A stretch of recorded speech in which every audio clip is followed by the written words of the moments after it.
Hello friends, story magnified पर आपका हार्दिक स्वागत है। आज हम बात करने वाले हैं क्लैरिटी की, जिसे लिखा है स्टीवन सेज़ारी ने। क्या कभी आपने महसूस किया है कि आपकी जिंदगी में बहुत कुछ हो रहा है, लेकिन फिर भी आप खोए हुए जैसे लगते हैं? सोच के झमेले में फंसकर मन एक जगह टिकता नहीं, हर दिन फैसले लेने में उलझन, हर कदम पर असमंजस। ये क्या वजह है? इसका जवाब है साफ सोच की कमी। जब हमारे मन में क्लैरिटी नहीं होती तो हम जैसे अंधेरे में चलते हैं, बिना किसी रास्ते के। स्टीवन सेज़ारी कहते हैं कि जब आपके दिमाग में कोहरा छाया हो तो सही रास्ता दिखाना नामुमकिन हो जाता है। क्लैरिटी वो रोशनी है जो आपके भीतर से आती है। ये कोई सामान्य बात नहीं है, ये आपके जीवन का असली गेम चेंजर हो सकता है। कल्पना कीजिए, आप एक घने जंगल में हैं, चारों तरफ पेड़, हर तरफ अंधेरा। बिना नक्शे और बिना किसी संकेत के आगे बढ़ना कितना मुश्किल होगा। वही हाल है जब आपके मन में क्लैरिटी नहीं होती। हर कदम पर डर, हर मोड़ पर भ्रम।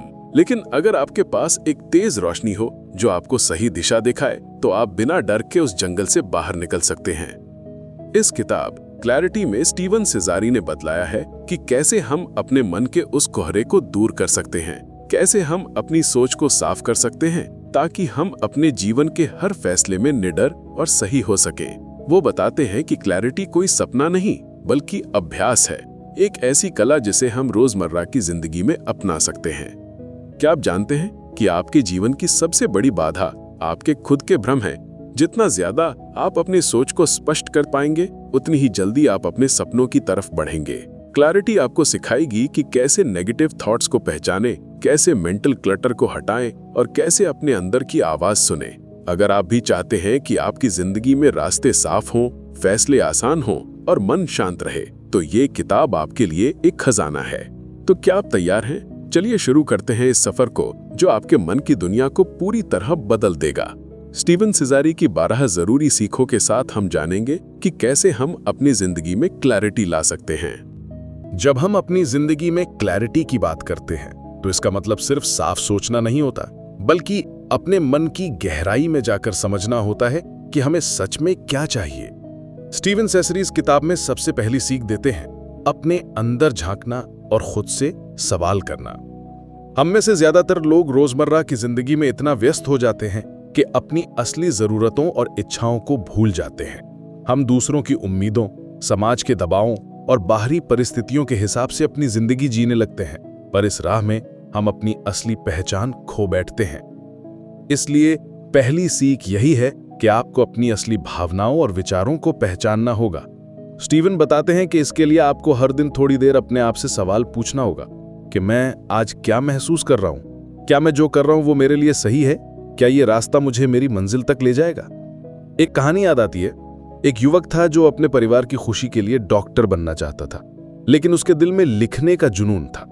उसने सोचा कि शायद डॉक्टर बनकर सब खुश होंगे, पर खुद खुश नहीं था।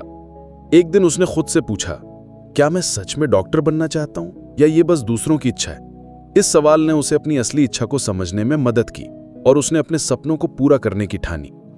स्टीवन सेज़ारी बताते हैं कि ऐसे सवालों से हमें अपने मन के भ्रम और गलतफहमियों का पता चलता है। जब हम साफ सोचते हैं तो हमारा दिमाग शांति से काम करता है और हम बेहतर फैसले ले पाते हैं। लेकिन यह काम आसान नहीं होता। हमारे अंदर की आवाज कई बार दब जाती है। डर, शक और दूसरों की राय हमें भ्रमित कर देती है। इसलिए पहली सीख के साथ आती है धैर्य और ईमानदारी। आपको खुद के साथ सच्चे रहना होगा। इस प्रक्रिया में जर्नलिंग यानी अपने विचारों को लिखना बहुत मददगार होता है। स्टीवन कहते हैं कि रोजाना अपने मन की बातें लिखने से हम अपने अंदर छुपी भावनाओं को समझ पाते हैं और धीरे धीरे क्लैरिटी बढ़ती है। तो पहली सीख का सार यह है, अपने अंदर झांकिए, अपने सवालों का सामना कीजिए और खुद के साथ ईमानदार रहिए। यही क्लैरिटी की पहली सीढ़ी है जिससे आगे बढ़कर हम जीवन के हर संघर्ष को समझ पाएंगे और सही रास्ता चुन पाएंगे। अगली सीख में हम जानेंगे कि कैसे नेगेटिव थॉट्स और कंफ्यूजन से बाहर निकलकर अपने मन को शांत और केंद्रित रखा जा सकता है। इसलिए हमारे साथ बने रहिए। जब हमने पहली सीख में जाना कि खुद के अंदर झांकना और अपने असली सवालों का सामना करना कितना जरूरी है, तो अब अगली चुनौती आती है अपने मन को साफ और शांत रखना। स्टीवन सेज़ारी बताते हैं कि अक्सर हमारा दिमाग बिखरा हुआ होता है। कई तरह के विचार और चिंताएं उसमें दौड़ती रहती हैं। ये मेंटल क्लटर हमें क्लैरिटी से दूर कर देता है। इस दूसरी सीख का मकसद है अपने विचारों को ऑर्गेनाइज करना और नेगेटिव थॉट्स को पहचान कर उन्हें दूर करना। हर किसी के मन में डर, शक, चिंता जैसे विचार आते रहते हैं, लेकिन समस्या तब होती है जब हम उन विचारों को सच मान लेते हैं और उन पर हावी हो जाते हैं। स्टीवन कहते हैं, आपके विचार आपकी असली जिंदगी बनाते हैं। अगर आप अपने मन को ठीक से नहीं संभालेंगे तो आपका पूरा जीवन उलझन में फंस जाएगा। एक उदाहरण लेते हैं। सोचिए कि आप किसी महत्वपूर्ण मीटिंग के लिए जा रहे हैं। आपके मन में बार बार ये सवाल आता है कि क्या मैं ठीक बोल पाऊंगा, लोग मुझे सही समझेंगे या नहीं। ये नेगेटिव थॉट्स आपको नर्वस और कंफ्यूज कर देते हैं। इस स्थिति में क्लैरिटी खत्म हो जाती है। स्टीवन की सलाह है कि ऐसे वक्तों पर आपको अपने मन की आवाजों को पहचानना होगा और उन्हें चैलेंज करना होगा। जैसे आप एक डिटेक्टिव हैं जो हर विचार की सच्चाई की जांच करता है। क्या ये सोच सच में सही है? क्या ये मेरे लिए मददगार है? अगर जवाब ना हो तो उसे छोड़ देना चाहिए। इसके लिए माइंडफुलनेस और मेडिटेशन बहुत कारगर टूल्स हैं। जब हम ध्यान लगाते हैं तो हमारे दिमाग की भीड़ कम होती है और हम अपने अंदर की शांति को महसूस कर पाते हैं। स्टीवन ने भी अपने अनुभवों में बताया है कि रोजाना कुछ मिनटों का ध्यान उनके लिए क्लैरिटी का स्रोत बन गया। साथ ही सकारात्मक सोच को अपनाना भी जरूरी है। स्टीवन कहते हैं कि जब आप अपने मन में अच्छे विचार लाते हैं तो आपकी दुनिया अपने आप बदलने लगती है। जैसे कि सुबह उठते ही खुद से कहना, आज मैं स्पष्ट और निडर रहूंगा। ये छोटे छोटे एफर्मेशंस हमारे दिमाग को रीप्रोग्राम करते हैं।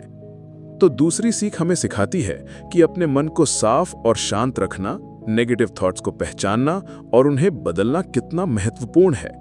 इससे हमारा दिमाग सही दिशा में काम करता है और हम बेहतर फैसले ले पाते हैं। अब जब हमने जाना कि कैसे अपने मन को कंट्रोल करना है, तो अगली सीख में हम समझेंगे कि कैसे अपने इमोशंस को समझकर उन्हें अपने फायदे के लिए इस्तेमाल किया जा सकता है। जब हमने अपनी सोच को साफ और शांत रखना सीखा, तो अब अगला कदम है अपने इमोशंस को समझना और उन्हें नियंत्रित करना। स्टीवन सेसेरी बताते हैं कि हमारे इमोशंस हमारे जीवन के सबसे मजबूत ड्राइवर्स होते हैं, लेकिन जब हम उन्हें समझ नहीं पाते या नियंत्रित नहीं करते तो ये हमारी क्लैरिटी और निर्णय क्षमता को प्रभावित करते हैं। इसे समझने के लिए कहानी सोचिए। एक बार एक बड़े शहर में एक युवा उद्यमी था जो अपने बिजनेस को लेकर बहुत उत्साहित था, लेकिन हर छोटी छोटी असफलता पर वो बेहद तनाव में आ जाता था और उसका गुस्सा उसके रिश्तों और काम दोनों को नुकसान पहुंचाता था। उसे समझ नहीं आता था कि उसकी भावनाएं उसे नियंत्रित कर रही हैं, जबकि उसे लगता था कि वो अपने फैसलों का मालिक है। स्टीवन बताते हैं कि सबसे पहली बात है इमोशंस को स्वीकारना।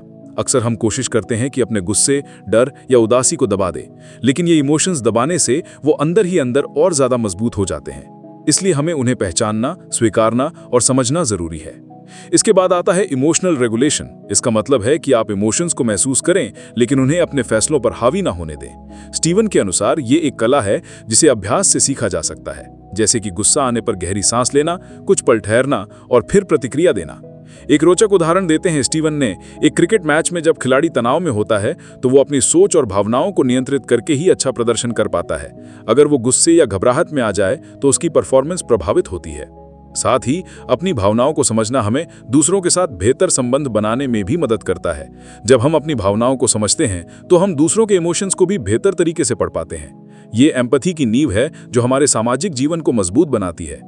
इसलिए तीसरी सीख हमें सिखाती है कि अपने इमोशंस को समझना, स्वीकारना और नियंत्रित करना यही क्लैरिटी का एक और अहम हिस्सा है। अगर हम इस पर मास्टरी हासिल कर लें तो हम अपने जीवन की किसी भी चुनौती का सामना बड़ी आसानी से कर पाएंगे।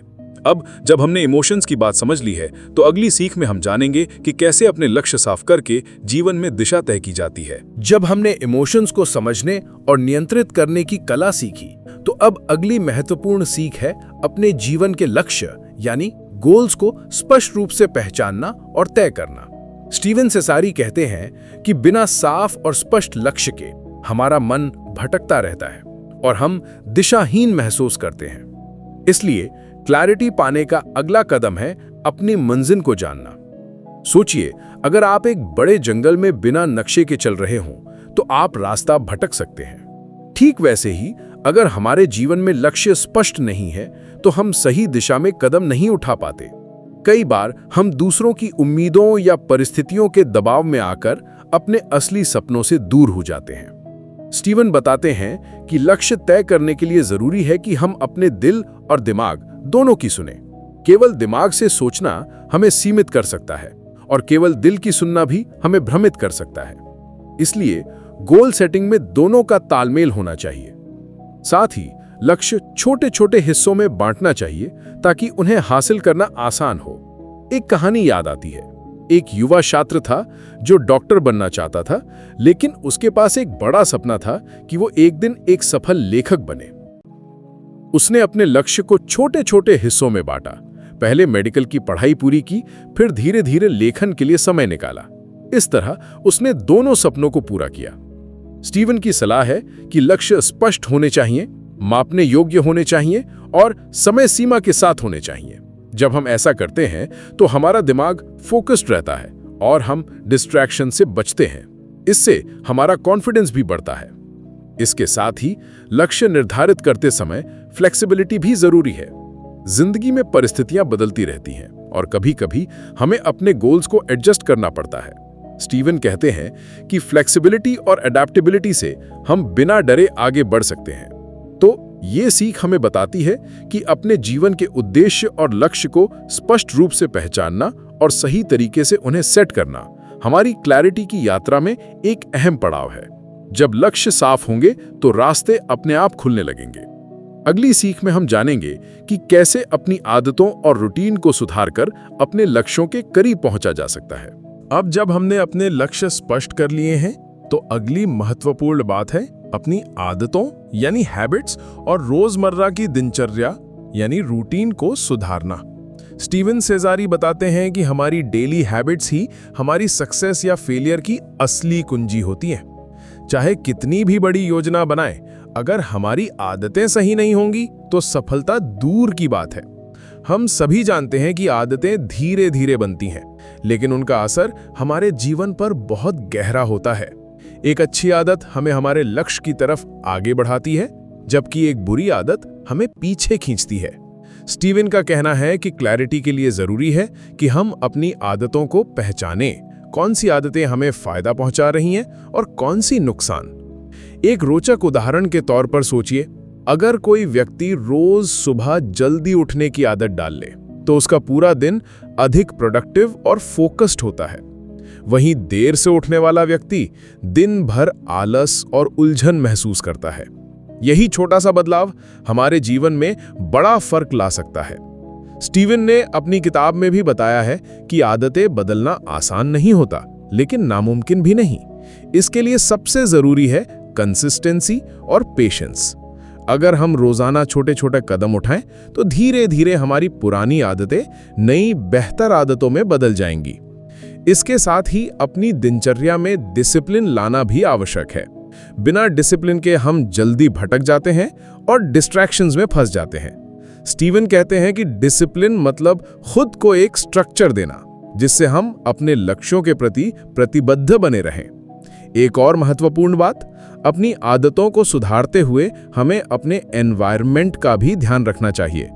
अगर हम ऐसे लोगों के साथ रहते हैं या काम करते हैं जो नेगेटिव सोच रखते हैं, तो हमारी क्लैरिटी और मोटिवेशन पर असर पड़ता है। इसलिए सकारात्मक और प्रेरणादायक माहौल बनाना भी जरूरी है। इसलिए ये सीख हमें बताती है कि अपने डेली हैबिट्स और रूटीन को सुधार कर ही हम अपने सपनों के करीब पहुंच सकते हैं। छोटी छोटी पॉजिटिव आदतें ही बड़ी सफलता की नींव है। अब जब हमने आदतों की ताकत को समझ लिया है, तो अगली सीख में हम जानेंगे कि कैसे अपनी प्रोडक्टिविटी को बढ़ाया जाए और डिस्ट्रैक्शन से बचा जाए। जब हमने अपनी आदतों को बेहतर बनाना सीख लिया है, तो अब अगला कदम है अपनी प्रोडक्टिविटी यानी उत्पादकता को बढ़ाना और डिस्ट्रैक्शन से बचना। स्टीवन सेजारी कहते हैं कि काम की गुणवत्ता और मात्रा दोनों में बढ़ोतरी तब होती है जब हम अपनी ऊर्जा और ध्यान को सही दिशा में लगाते हैं। लेकिन ये काम आसान नहीं है, क्योंकि आज के दौर में हम हर तरफ से डिस्ट्रैक्शन से घिरे हुए हैं। सोचिए, जब आप काम करते हुए बार बार फोन की नोटिफिकेशंस देखते हैं, सोशल मीडिया पर चेक करते हैं या छोटी छोटी बातें सोचकर अपना ध्यान भटकाते हैं, तो आपका काम आधा टूटा रह जाता है। स्टीवन बताते हैं कि डिस्ट्रैक्शंस हमारे दिमाग को स्कैटर कर देते हैं जिससे हम किसी एक काम पर पूरी तरह फोकस नहीं कर पाते। इससे प्रोडक्टिविटी गिरती है और फ्रस्ट्रेशन बढ़ता है। स्टीवन एक दिलचस्प उदाहरण देते हैं। एक छात्र जिसने परीक्षा की तैयारी के दौरान अपने फोन को एक कमरे में बंद कर दिया। उसने पाया कि बिना फोन की परेशानियों के वो ज्यादा समय पढ़ाई में लगा पा रहा था और उसका फोकस भी बेहतर हुआ। इससे उसकी परफॉर्मेंस में बहुत सुधार हुआ। प्रोडक्टिविटी बढ़ाने के लिए स्टीवन के कुछ महत्वपूर्ण टिप्स हैं। पहला, टाइम ब्लॉकिंग तकनीक अपनाएं, जिसमें आप अपने दिन के अलग अलग हिस्सों में स्पेसिफिक टास्क्स के लिए समय निर्धारित करते हैं। इससे आपका काम व्यवस्थित होता है और आप बिना भटकाव के काम कर पाते हैं। दूसरा, पोमोडोरो टेक्निक का इस्तेमाल करें। 25 मिनट काम करें और 5 मिनट ब्रेक लें। इससे दिमाग तरोताजा रहता है और थकावट नहीं होती। इसके अलावा स्टीवन बताते हैं कि मल्टीटास्किंग एक मिथक है। जो लोग एक साथ कई काम करने की कोशिश करते हैं वे असल में किसी भी काम में पूरी दक्षता नहीं ला पाते। इसलिए एक समय में एक ही काम पर पूरा ध्यान दें। एक और अहम बात है अपने वर्क स्पेस को डिस्ट्रैक्शन फ्री बनाना। यह छोटा सा बदलाव आपकी प्रोडक्टिविटी को कई गुना बढ़ा सकता है। साफ सुथरा, ऑर्गेनाइज्ड और शांत वर्क स्पेस आपकी सोच को साफ और फोकस्ड रखता है। तो ये सीख हमें समझाती है कि सही तरीके से अपनी ऊर्जा और समय को प्रबंधित कर डिस्ट्रैक्शन से बचकर हम अपनी प्रोडक्टिविटी को बढ़ा सकते हैं। जब हम ये कर लेते हैं तो ना केवल काम तेजी से होता है बल्कि उसकी क्वालिटी भी बेहतर होती है। अब जब हमने प्रोडक्टिविटी बढ़ाने के तरीके समझ लिए हैं तो अगली सीख में हम जानेंगे कि अपने डिसीजन मेकिंग प्रोसेस को कैसे बेहतर बनाएं ताकि हम जीवन में सही और टाइमली फैसले ले सकें। जब हमने प्रोडक्टिविटी बढ़ाने के तरीके समझ लिए हैं तो अब अगला महत्वपूर्ण कदम है अपने डिसीजन मेकिंग यानी निर्णय लेने की प्रक्रिया को बेहतर बनाना। स्टीवन सेजारी कहते हैं कि जीवन में सही और समय पर फैसले लेना आपकी सफलता और संतोष की कुंजी है। लेकिन सही निर्णय लेना अक्सर आसान नहीं होता, क्योंकि कई बार हम उलझन में फंस जाते हैं, डरते हैं या ज्यादा सोचते हैं। सोचिए, जब आपके सामने कोई बड़ा विकल्प हो, जैसे करियर का फैसला, कोई निवेश या व्यक्तिगत जीवन से जुड़ा कोई मुद्दा, तो अक्सर हम घबराते हैं और इसलिए निर्णय लेने में देर कर देते हैं। स्टीवन बताते हैं कि इसका कारण है हमारी मानसिक कंफ्यूजन और लैक ऑफ क्लैरिटी। जब हमारा दिमाग असमंजस में होता है तो हम निर्णय लेने में असमर्थ हो जाते हैं। एक कहानी याद आती है जहां एक युवा महिला नौकरी छोड़ने का फैसला ले रही थी। वो लगातार सोच रही थी कि क्या वो सही कर रही है या नहीं, लेकिन जब उसने अपने वैल्यूज और गोल्स को ध्यान से समझा और कुछ सिंपल स्टेप्स फॉलो किए तो उसने कॉन्फिडेंस के साथ फैसला लिया और उसका जीवन बेहतर हुआ। स्टीवन कहते हैं कि सही डिसीजन मेकिंग के लिए सबसे पहले हमें अपनी प्रायोरिटीज और वैल्यूज को स्पष्ट करना होता है। स्टीवन एक सरल तरीका बताते हैं। डिसीजन मेकिंग में इमोशन और लॉजिक दोनों का संतुलन बनाए रखना जरूरी है। केवल इमोशन में फंसकर हम इंपल्सिव डिसीजंस ले सकते हैं जो बाद में रिग्रेट का कारण बनते हैं। वहीं सिर्फ लॉजिक पर निर्भर रहना भी ठंडा और डिस्कनेक्टेड निर्णय देता है। इसलिए एक बैलेंस्ड अप्रोच अपनाएं। इसके अलावा छोटे छोटे फैसलों के लिए टाइम बाउंड थिंकिंग जरूरी है। मतलब एक लिमिट तय करें कि आप इस निर्णय को कितनी देर तक सोचेंगे और उसके बाद एक्शन लेंगे। इससे ओवर थिंकिंग से बचा जा सकता है। स्टीवन ने डिसीजन फटीग यानी निर्णय थकान का भी जिक्र किया है। जब हम ज्यादा फैसले लेने के कारण मेंटली थक जाते हैं तो हमारे फैसले कमजोर या गलत हो सकते हैं। इसलिए जरूरी है कि हम अपने डिसीजन मेकिंग को ऑर्गेनाइज्ड और समयबद्ध बनाएं। तो ये लेसन हमें समझाता है कि बेहतर निर्णय लेने के लिए क्लैरिटी, बैलेंस थिंकिंग और समय प्रबंधन बेहद जरूरी है। जब हम ये सीख लेते हैं तो हम न केवल बेहतर फैसले लेते हैं बल्कि जीवन में आगे बढ़ने का रास्ता भी साफ होता है। अब जब हमने डिसीजन मेकिंग की कला समझ ली है तो अगली सीख में जानेंगे कि कैसे अपनी फेलियर्स और सेटबैक से सीखकर हम और मजबूत बन सकते हैं। हमारे साथ बने रहिए। अब जब हमने डिसीजन मेकिंग की महत्वपूर्ण बातें समझ ली हैं तो अगली सीख है अपनी फेलियर्स और सेटबैक से कैसे सीखें और उनसे आगे बढ़ें। स्टीवन सेजारी कहते हैं, जीवन में असफलताएं और चुनौतियां हमें तोड़ने नहीं बल्कि बनाने के लिए आती हैं। लेकिन अक्सर जब हम असफल होते हैं तो निराशा और हताशा में डूब जाते हैं, ये सोचकर कि शायद मैं सक्षम नहीं हूं या मेरे प्रयास व्यर्थ गए। पर असली विजडम यही है कि फेलियर्स को रोकने वाले नहीं बल्कि सिखाने वाले माने। स्टीवन बताते हैं कि हर बड़ी सफलता के पीछे कई असफलताएं छिपी होती हैं। एक मशहूर उदाहरण है थॉमस एडिसन की, जिन्होंने हजारों बार प्रयास किया तब जाकर बिजली का बल्ब बनाया। उन्होंने इसे मैंने हजारों तरीके खोज लिए जो काम नहीं करते कहा था। ये एटीट्यूड ही उन्हें सफलता की ओर ले गया। स्टीवन ने बताया कि फेलियर से सीखने के लिए सबसे पहले जरूरी है अपनी गलतियों को स्वीकारना और उनका एनालिसिस करना, बिना खुद को दोष दिए। खुले मन से देखना कि कहां कमी रह गई, कौन सी रणनीति काम नहीं आई। इससे हम भविष्य के लिए बेहतर योजना बना सकते हैं। इसके साथ ही रेजिलियंस यानी मानसिक मजबूती बनाना जरूरी है। हर सेटबैक के बाद खुद को संभालना, हार मानने की बजाय नए उत्साह से फिर कोशिश करना। स्टीवन बताते हैं कि ये मेंटल टफनेस धीरे धीरे आती है जब हम हर चुनौती को एक सीख मानने लगते हैं। एक और महत्वपूर्ण बात है कि फेलियर्स को पर्सनल फेलियर ना समझें। कभी कभी एक्सटर्नल सर्कमस्टांसेस भी हमारी योजनाओं को प्रभावित करते हैं, इसलिए खुद को और अपनी क्षमताओं को अंडर एस्टिमेट करना ठीक नहीं। स्टीवन की एक सलाह है कि फेलियर के अनुभवों को दूसरों के साथ साझा करें। इससे न केवल हम अपने विचारों को समझ पाते हैं, बल्कि दूसरों से नए पर्सपेक्टिव्स भी मिलते हैं जो हमें आगे बढ़ने में मदद करते हैं। तो ये लेसन हमें ये सिखाता है कि असफलताएं हमारी सबसे बड़ी टीचर हो सकती हैं, अगर हम सही नजरिए से उन्हें लें। जब हम फेलियर्स को सीखने का अवसर बनाते हैं तो हम जीवन में और अधिक सफल, मजबूत और संतुष्ट बनते हैं। अब जब हमने फेलियर्स से सीखने का रास्ता समझ लिया है, तो अगली सीख में हम जानेंगे कि कैसे हम अपनी इनर मोटिवेशन और सेल्फ बिलीफ को बनाए रखें ताकि हम निरंतर प्रगति कर सकें। हमारे साथ बने रहिए। जब हमने सीखा कि असफलताओं से कैसे सीखना है, तो अब अगली महत्वपूर्ण बात है अपनी इनर मोटिवेशन और सेल्फ बिलीफ को बनाए रखना। स्टीवन सेसारी कहते हैं, सफलता का सफर तब तक मुश्किल होता है जब तक आपके अंदर खुद पर विश्वास की लौ जलती रहती है। लेकिन यह विश्वास हर किसी के पास हमेशा नहीं होता। कई बार हम अपने अंदर डाउट, डर और नेगेटिव थॉट्स को पनपने देते हैं, जो हमारी ग्रोथ को रोकते हैं। सोचिए, जब आप कोई बड़ा लक्ष्य पाने की कोशिश कर रहे हो, तो अंदर की आवाज कहती है, क्या मैं सफल हो पाऊंगा, या अगर मैं फेल हो गया तो? ऐसे सवाल अक्सर हमारे मन में घबराहट और हतोत्साह पैदा करते हैं। स्टीवन बताते हैं कि यही समय होता है जब हमें अपने आप को मोटिवेट करना और खुद पर विश्वास बनाए रखना बेहद जरूरी हो जाता है। स्टीवन कहते हैं कि इनर मोटिवेशन को जगाने का सबसे अच्छा तरीका है अपने गोल्स को क्लियरली डिफाइन करना और उन्हें छोटे छोटे अचीवेबल स्टेप्स में बांटना। जब हम बड़े लक्ष्य को छोटे छोटे हिस्सों में तोड़ते हैं, तो हर छोटी सफलता हमें आगे बढ़ने की ऊर्जा देती है। एक उदाहरण लेते हैं। एक खिलाड़ी जिसने एक बड़ी प्रतियोगिता जीतने का सपना देखा, उसने हर दिन छोटे छोटे टारगेट्स बनाए, जैसे रोजाना 1 घंटा एक्स्ट्रा प्रैक्टिस करना। जब उसने ये छोटे लक्ष्य अचीव किए, तो उसका सेल्फ कॉन्फिडेंस बढ़ा और वो अपने बड़े सपने के और करीब पहुंचा।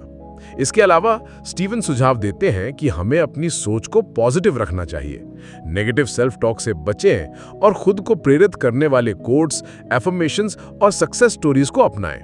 ये छोटी छोटी आदतें हमारे दिमाग को मजबूत बनाती हैं और हमें निरंतर मोटिवेटेड रखती हैं। स्टीवन एक और महत्वपूर्ण बात बताते हैं, जब हम खुद पर विश्वास रखते हैं, तो हम मुश्किलों का सामना धैर्य और साहस से कर पाते हैं। हमें यह समझना होगा कि सेटबैक्स और चैलेंजेस जीवन का हिस्सा है, लेकिन हमारा विश्वास हमें उन्हें पार करने की शक्ति देता है। तो इस लेसन का मुख्य संदेश है, अपनी मोटिवेशन और सेल्फ बिलीफ को मजबूत बनाएं। इसे अपनी दिनचर्या में शामिल करें, ताकि जब भी मुश्किलें आएं, आप अपने लक्ष्य से डटे रहें और सफल हो सकें। अब जब हमने सेल्फ बिलीफ की ताकत को समझ लिया है, तो अगली सीख में हम जानेंगे कि कैसे सही हैबिट्स और रूटीन्स अपनाकर हम अपनी सफलता को स्थायी बना सकते हैं। जब हमने अपने अंदर की मोटिवेशन और सेल्फ बिलीफ को मजबूत करना सीखा, तो अब अगला कदम है सही हैबिट्स और रूटीन्स को अपनी जिंदगी में अपनाना। स्टीवन सेसारी कहते हैं, सफलता का रहस्य केवल इच्छा में नहीं, बल्कि लगातार सही आदतों को बनाने और निभाने में छुपा है। अक्सर हम सोचते हैं कि बड़े सपने बड़े काम करने से ही पूरे होंगे, लेकिन असली फर्क हमारे रोजमर्रा के छोटे छोटे एक्शन से पड़ता है। ये सोचिए कि अगर आप हर दिन सिर्फ 10 मिनट अपने लक्ष्य की तरफ काम करें, तो महीने भर में आपकी प्रगति कितनी बड़ी होगी। स्टीवन बताते हैं कि सफलता के लिए कंसिस्टेंसी यानी निरंतरता सबसे ज्यादा मायने रखती है। छोटे छोटे पॉजिटिव हैबिट्स जो हम दिनचर्या में अपनाते हैं, वे हमारे बड़े सपनों को सच करने की नींव बनती हैं। एक कहानी सुनिए। एक युवा लेखक जो रोजाना सिर्फ 500 शब्द लिखता था। शुरू में ये बहुत कम लगता था, लेकिन धीरे धीरे यही आदत उसे एक बेस्ट सेलिंग किताब लिखने तक ले गई। स्टीवन कहते हैं कि ये हैबिट उसकी सक्सेस की सबसे बड़ी वजह थी। स्टीवन ने बताया कि सही हैबिट्स बनाने के लिए सबसे पहले अपनी डेली रूटीन को एनालाइज करें। देखें कि आप कहां अपना समय बर्बाद कर रहे हैं और किस काम से आपको सबसे ज्यादा फायदा होगा। फिर अपने दिन की शुरुआत सकारात्मक और फोकस्ड तरीके से करें। सुबह उठते ही कुछ समय अपने गोल्स पर ध्यान देना, मेडिटेशन करना या एक्सरसाइज करना आपकी एनर्जी को बूस्ट करता है। साथ ही डिस्ट्रैक्शन से बचना जरूरी है। आज के डिजिटल युग में नोटिफिकेशंस, सोशल मीडिया और अनावश्यक बातें हमारी प्रोडक्टिविटी को कम करती हैं। स्टीवन सुझाव देते हैं कि अपने दिन के कुछ स्पेसिफिक आवर्स को डिस्ट्रैक्शन फ्री रखें ताकि आप अपने काम पर पूरी तरह ध्यान दे सकें। स्टीवन ये भी कहते हैं कि हमें अपनी प्रोग्रेस को ट्रैक करना चाहिए। इससे हमें पता चलता है कि हम कहां खड़े हैं और कहां सुधार की जरूरत है। आप एक सिंपल जर्नल या ऐप का इस्तेमाल कर सकते हैं जिसमें आप डेली अपने काम और उपलब्धियों को लिखें। तो इस लेसन का सार ये है, सही हैबिट्स और रूटीन्स बनाएं और उन्हें लगातार निभाएं।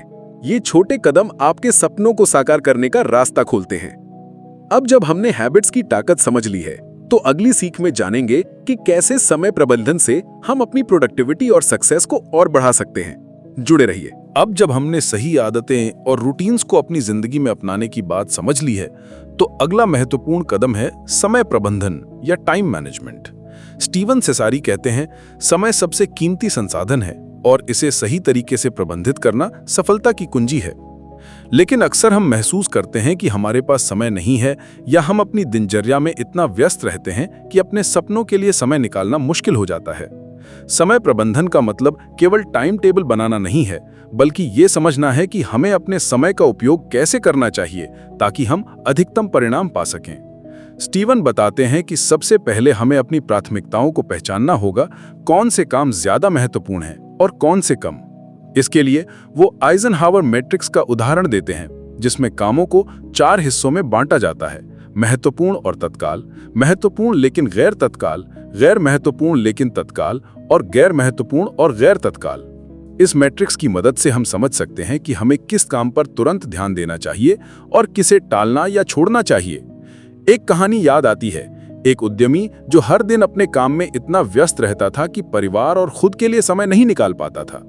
उसने समय प्रबंधन सीखकर अपने दिन को सही तरीके से बांटा और न केवल अपने व्यवसाय को बढ़ाया, बल्कि अपने जीवन में संतुलन भी पाया। स्टीवन कहते हैं कि सही टाइम मैनेजमेंट से हम तनाव कम कर सकते हैं और काम की गुणवत्ता बढ़ा सकते हैं। स्टीवन ये भी बताते हैं कि हमें अपनी डिस्ट्रैक्शंस को कम करना होगा, जैसे मोबाइल फोन, सोशल मीडिया और अनावश्यक बातों से दूर रहना। इसके लिए वो पोमोडोरो टेक्निक का सुझाव देते हैं, जिसमें आप 25 मिनट पूरी एकाग्रता से काम करते हैं और फिर 5 मिनट का ब्रेक लेते हैं। इससे हमारा ध्यान बना रहता है और थकावट कम होती है। समय प्रबंधन में फ्लेक्सिबिलिटी भी जरूरी है। कभी-कभी अनप्रत्याशित काम आते हैं या आपकी एनर्जी लेवल गिर जाती है। ऐसे समय में अपने प्लान में बदलाव करना और खुद को ज्यादा दबाव न देना भी महत्वपूर्ण है। इस लेसन का मुख्य संदेश है, अपने समय का सही उपयोग करें, प्राथमिकताएं तय करें, डिस्ट्रैक्शन से बचें और अपनी ऊर्जा को सही दिशा में लगाएं। जब आप ये सीख जाएंगे तो आपकी प्रोडक्टिविटी बढ़ेगी और आपके सपनों के रास्ते में आने वाली बाधाएं कम होंगी। अब जब हमने टाइम मैनेजमेंट समझ लिया है, तो अगले लेसन में जानेंगे कि कैसे इफेक्टिव कम्युनिकेशन और रिलेशनशिप्स हमारी सफलता में मदद करते हैं। अब जब हम समय प्रबंधन की कला को समझ चुके हैं, तो आखिरी लेकिन सबसे महत्वपूर्ण विषय है प्रभावशाली संचार, यानी इफेक्टिव कम्युनिकेशन और मजबूत संबंध, स्ट्रॉन्ग रिलेशनशिप्स। स्टीवन सेसरी कहते हैं कि आपके विचार और योजनाएं जितनी भी शानदार हों, उन्हें पूरा करने के लिए सही संवाद और भरोसेमंद रिश्ते होना जरूरी है। कोई भी बड़ा लक्ष्य अकेले हासिल करना मुश्किल होता है, इसलिए दूसरों से जुड़ना, समझना और प्रभावित तरीके से संवाद करना बेहद महत्वपूर्ण है।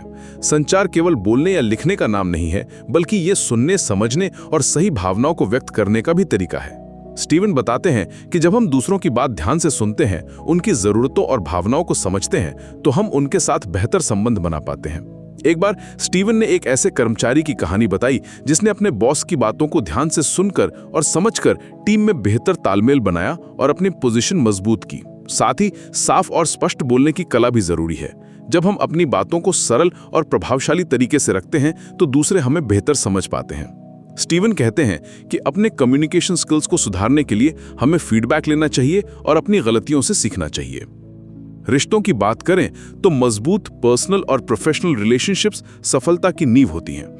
स्टीवन बताते हैं कि हमें अपने आसपास ऐसे लोगों को रखना चाहिए जो हमें प्रेरित करें, सपोर्ट करें और हमारे विकास में मदद करें। इसके लिए एम्पैथी, ऑनेस्टी और म्यूचुअल रिस्पेक्ट जरूरी है। स्टीवन एक और खास बात बताते हैं, डिफिकल्ट कॉन्वर्सेशंस या कॉन्फ्लिक्ट से डरना नहीं चाहिए, इन्हें सही तरीके से संभालना आना चाहिए। जब हम ओपन माइंड से बात करते हैं और समझौते की कोशिश करते हैं तो रिश्ते मजबूत होते हैं और हम आगे बढ़ पाते हैं। इस लेसन का सार ये है, अपने संवाद कौशल को बेहतर बनाएं, दूसरों को सुनना सीखें और मजबूत रिश्ते बनाएं। यही वो कौशल हैं जो आपको आपके लक्ष्यों तक पहुंचने में मदद करेंगे। अब जब हमने सक्सेस के 12 लेसन्स पूरी तरह समझ लिए हैं, तो याद रखिए कि सफलता का रास्ता लगातार सीखने, अभ्यास करने और अपने आप को बेहतर बनाने से ही बनता है। यदि आपको ये समरी पसंद आई हो तो स्टोरी मैग्नीफाइड को सब्सक्राइब करें, लाइक और शेयर करें और कमेंट में बताएं कि आप किस किताब का सारांश सुनना चाहेंगे। धन्यवाद।